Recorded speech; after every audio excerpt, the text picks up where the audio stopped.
Hi everyone, it's Lindsay. Welcome back to another video. Today I want to share with you how I made my own pattern paper with some die cut inlays. But first I want to remind you to follow me across social media if you haven't already.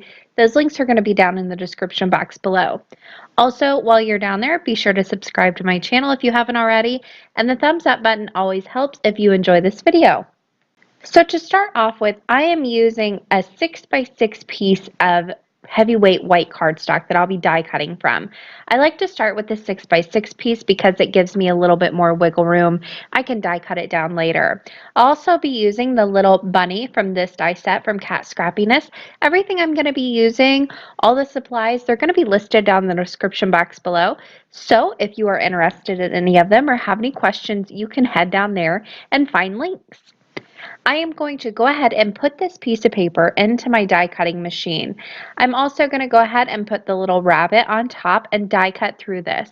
Now, one thing I do differently when I'm doing a lot of die cutting on one piece of paper is I put a sheet of computer paper over the top of it while I'm die cutting. This is going to help keep your pieces and your paper from getting those small little marks that you have on your cutting pads from the dies themselves.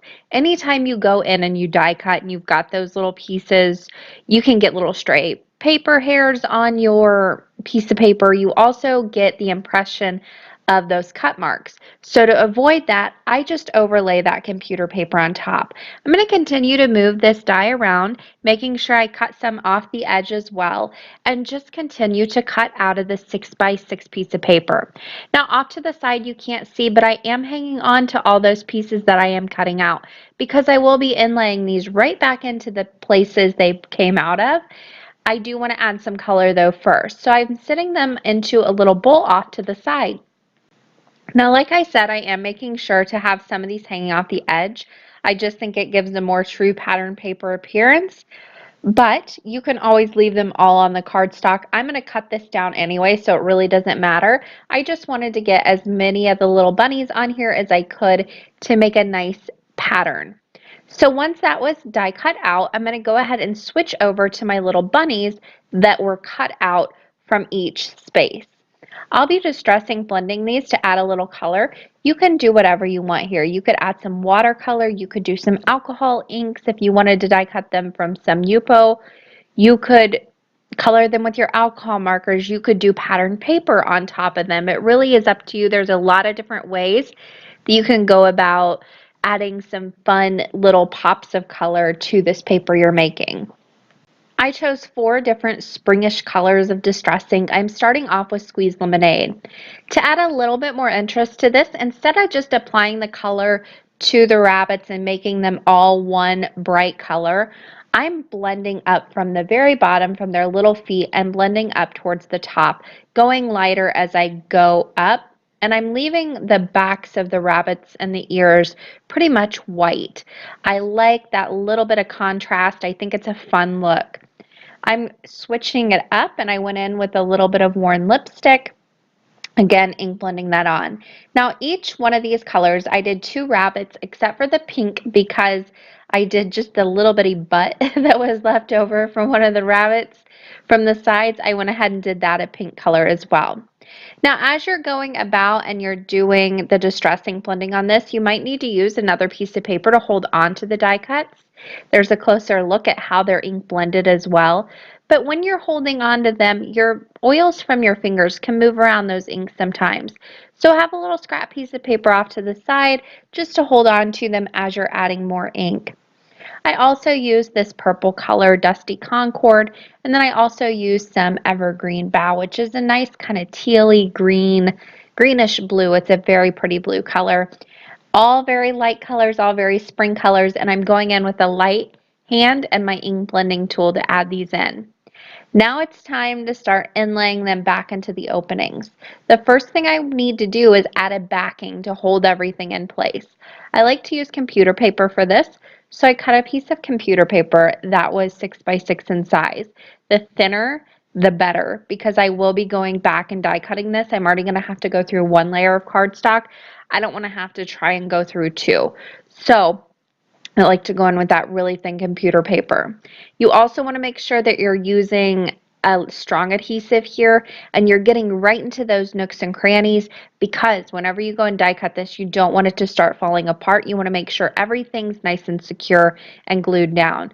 So I like to go ahead and go in with a strong adhesive and a lot of it, and a liquid one at that.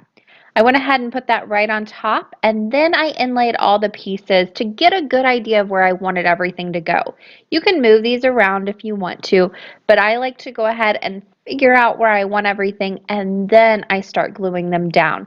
This just helps me get a good idea before I start going in kind of willy-nilly and then just figuring out that I didn't like the placement of something once it's already glued down. Again, you want to go in with a liquid adhesive and a strong adhesive when you're doing this, and use not a lot, but you want to make sure that you're getting into all those little bitty areas, because when you go and die cut this later on, you don't want it falling apart. Now I'm going to go ahead and glue each one of these in, and after I glue them in, I like to go ahead and put something heavy on top of them to hold them in place. I'm using a clear acrylic block. Anything heavy is going to do. Just some pressure to make sure everything's going to be nice and secure. Again, you just want to avoid this falling apart when you go and you die cut it. I'm not going to make you watch me inlay all these pieces back in, but once I had them all in, I gave it a minute to dry. Then I'm going to come in with this zigzag rectangle die from Scrappiness. This is a nesting die set, and I'm using the largest one from the set. I'm going to go ahead and place it over and get a good idea of where I want this to be die cut from. Then I can go ahead and go over to my die cut machine, place my pattern paper that I've made down, place my die down right on top of it. I can move this around as much as I want to. I just want to make sure I like the placement of it. And then again, I'm going to put that extra sheet of paper on top. Now at this point, it's kind of really important, because you don't want those cut lines on your paper, first of all, but also that liquid glue, if any of it isn't dry and it smushes out, that paper is going to absorb it, and it's not going to get on your cutting plates and then kind of mess up your pattern paper. It looks really bad. That paper is going to absorb the glue if you have any smushed out. So go ahead and take that extra step of just putting that computer paper right over the top. Now this is going to be a little bit difficult, but it just pops out. I just ran it through once. You can run it back through again, but it does pop out very easily, as long as you use that thin piece of computer paper behind to hold everything in place. Now it's time to start putting everything together. So I went ahead and used the oval zigzag die set as well. I stamped a hay there on top of it, and that's going to be my sentiment. Now I wanted to add something, just a little something to help it pop away from that background. So what I did was I took some floss that I had on hand. This is just a purple floss, and I wrapped a strand of it around my fingers into a nice little circle. Then I'll go ahead and pull it apart and make just a fussy nest of this floss. I'll add that behind my sentiment. I do have some strong paper tape adhesive on the back of there, and I'll just place my sentiment right over the top of that once I get it pulled apart.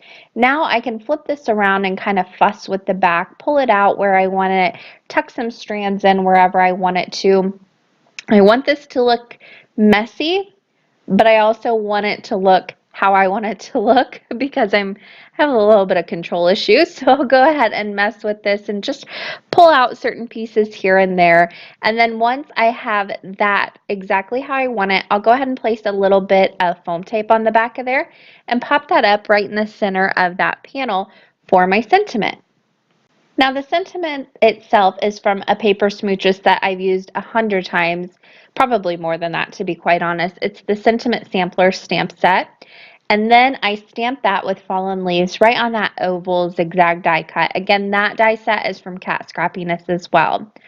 Everything I used, again, going to be linked down in the description box. Now, I wanted to add just a little something extra to all that white space, so I grabbed some jewels from Scrappiness. These are the yellow and the pink ones. There are a ton of different colors. Here's a look at all the different range, except for the gold in this picture. I forgot to put the gold in there, but you have a ton of choices here. So any color choice you could dream of, you've got some jewels to go along with it. I went ahead and just laid them out onto my pattern paper that I've made. That's now a die cut panel, how I wanted them.